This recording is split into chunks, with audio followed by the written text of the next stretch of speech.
Ay mga sir, good day. Kamusta kayo?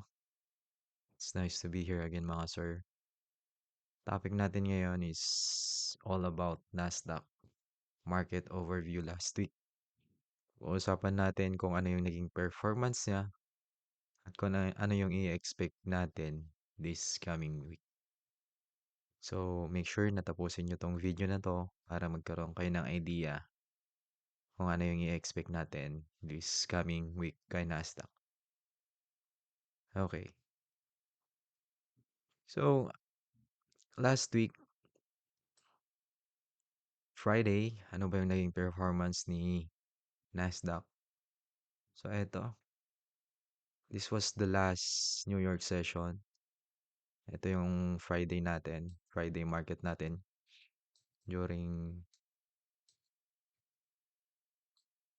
during New York session.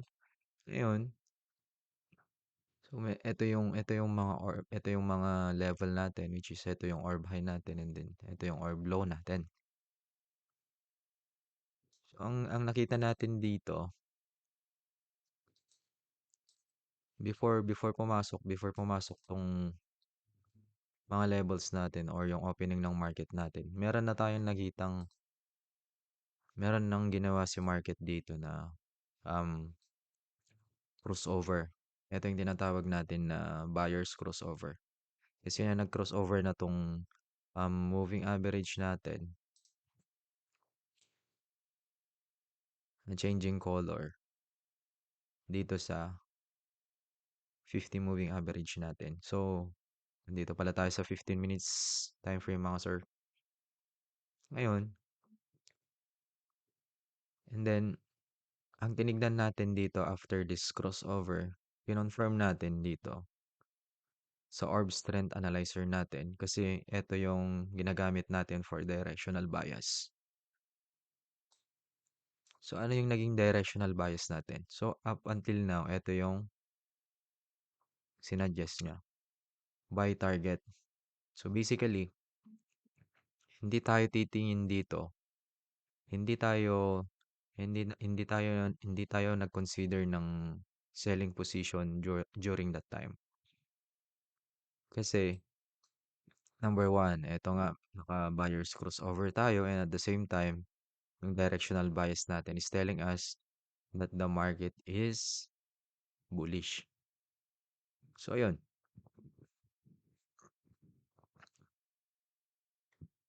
Pagka-mark natin during that time ng levels natin, ang orb high natin tsaka orb low, may breakout tayo dito. Yung first 15 minutes candle natin, may breakout tayo pero nagkaroon tayo ng napakagandang rejection dito. So, most likely magkakaroon dyan ng isipan. Maybe yung ibang mga tao i-consider nila. Since kung makikita nyo dito, meron tayong fair value gap between these three consecutive candles. 1, 2, 3. Yan. And then, most likely, sasabihin nila liquidity sweep. Well, okay naman yun. Kung yun yung nakasanayan, okay lang din naman. Kasi gumagana naman yun minsan. And then,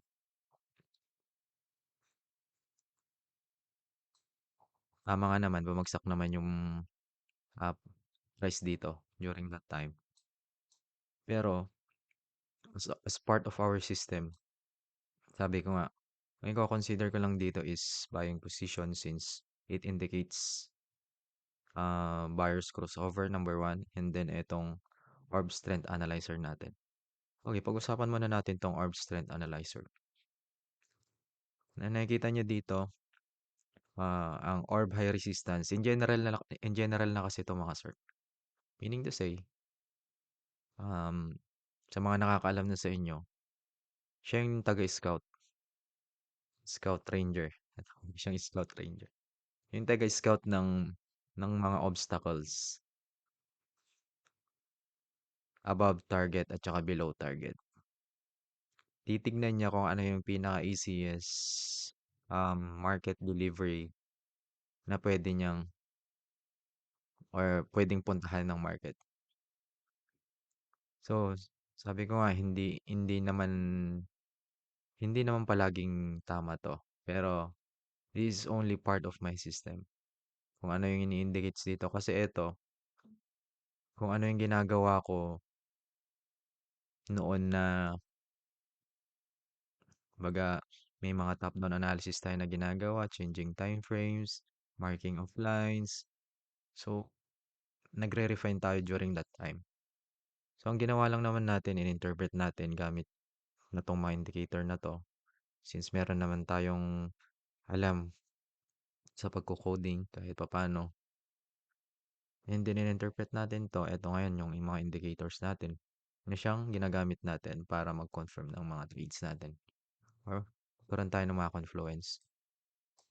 So, since ang weighted scoring dito is mas lamang si orb high, ibig sabihin yung obstacle above this orb high is um, mas madaling i-penetrate ng market kumpara dito sa orb low. If I'm going to show you yung mga key levels, so ayan.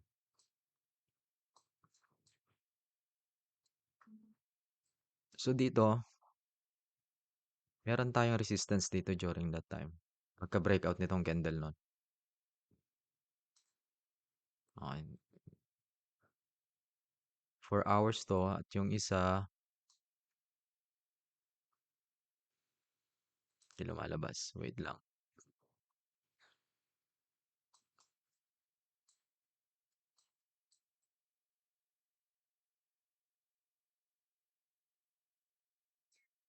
Kailangan ko lagyan ng label to. Minsan, hindi kasi lumalabas eh. Pero, it indicates, most likely, meron tayong tagdadalawa dito. Meron tayong dalawang support. Meron din tayong dalawang resistance sa taas. Yan. During ng breakout. Sabi ko nga, since buyers crossover na tayo dito, and then yung orb analyzer natin is buy target, buy lang talaga yung entry na titignan ko dito. Now, walang problema kung nag-entry tayo dito. Since dito sa system natin, so palagi kong ini-emphasize dito, kahit nasa 15 minutes time frame tayo mga sir,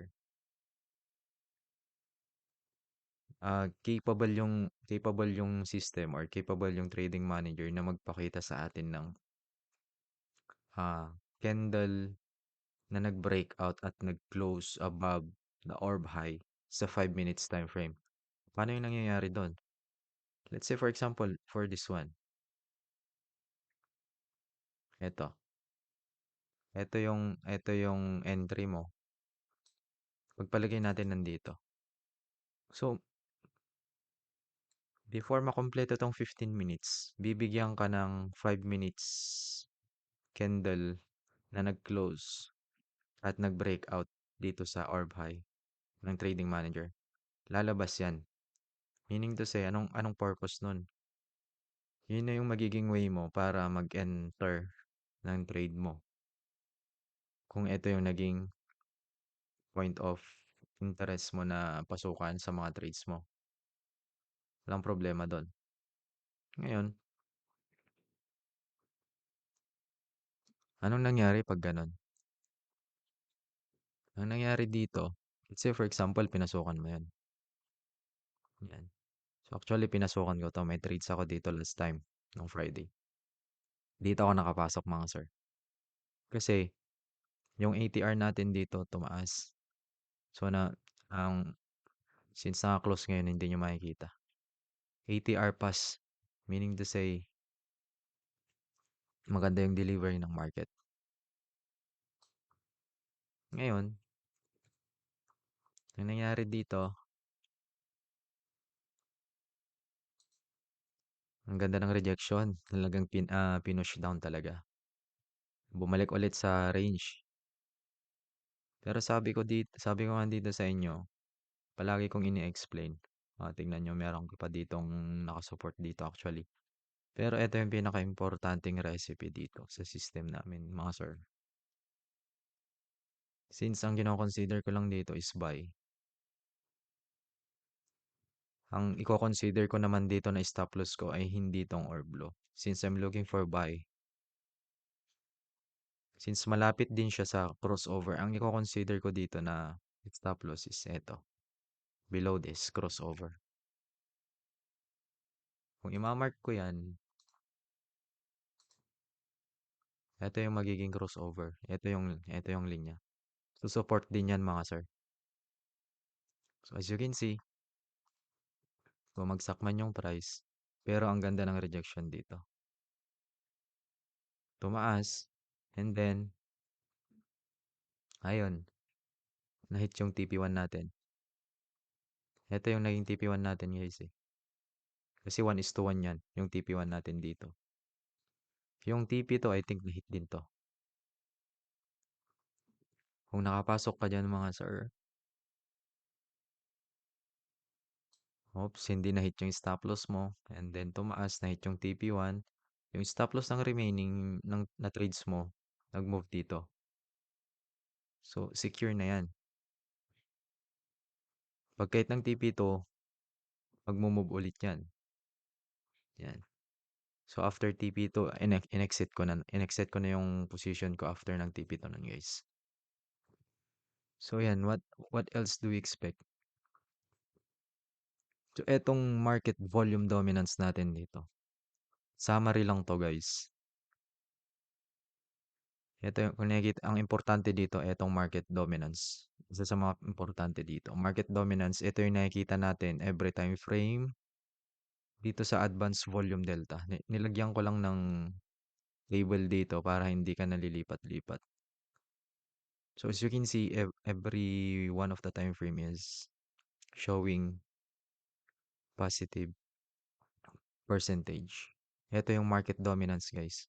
Meaning to say, nagka-calculate siya ng volume dito, um, using 20 bars. So, pag bibilang ka na dyan, gaya na ito sa 15 minutes, 16.4%. 1, 2, 3, 4, 5, 6, 7, 8, 9, 10, 11, 12, 6. So, yan yung counting niya, yan yung calculation niya, guys. Para ipakita niya sa'yo. So, ang pinaka rules ko dito, basta nakikita ko na tong volume na unti-unti tumataas, it indicates na yung delivery ng market is papunta na dun sa bias na yun. Kumbaga, kapag sinuggest ni Orb Analyzer na buy target, kasi mag-hold yan for a while eh. Hindi to repenting hindi to nagre-repent sir. Ibig sabihin ng repaint, yung kumbaga merong isang indicator, arrow indicator na lumalabas siya and then bigla na lang mawawala kasi nga dahil doon sa market delivery kasi naka-base lang siya doon sa iisang candle na yon or doon sa maybe sa crossover na yon, doon siya nakadepende. Kaya minsan nawawala, minsan kapag na-confirm niya, nag-i-stay doon.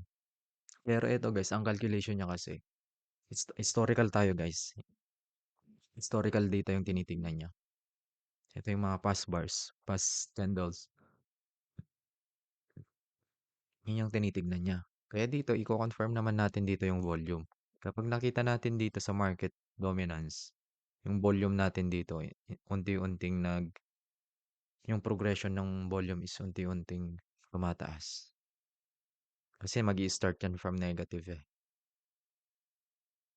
Yan, kapag nakita mo na yan na every one of them is turning to positive at gradually tumataas yan mga sir.